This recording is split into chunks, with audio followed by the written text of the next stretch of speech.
యేసు రక్తమే జయం పరిచర్య ప్రైజ్ ద లార్డ్. అక్టోబర్ 29వ తేదీ 2025.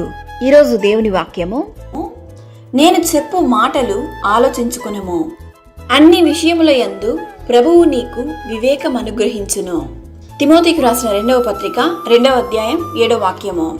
క్రీస్తునందు ప్రియులారా, పరిశుద్ధ గ్రంథాన్ని మనం ధ్యానించినట్లయితే ప్రభువు నీకు ఆలోచనయు వివేకమును అనుగ్రహించును.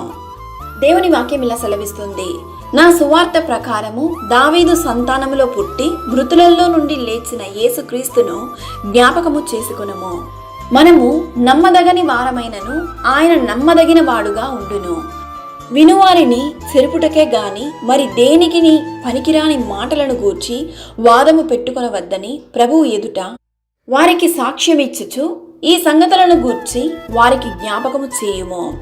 దేవుని ఎదుట యోగ్యునిగాను సిగ్గుపడనక్కరలేని పనివానిగాను సత్యవాక్యమును సరిగ్గా ఉపదేశించువానిగాను నిన్ను నీవే దేవునికి కనబరుచుకొనుటకు జాగ్రత్త పడుము.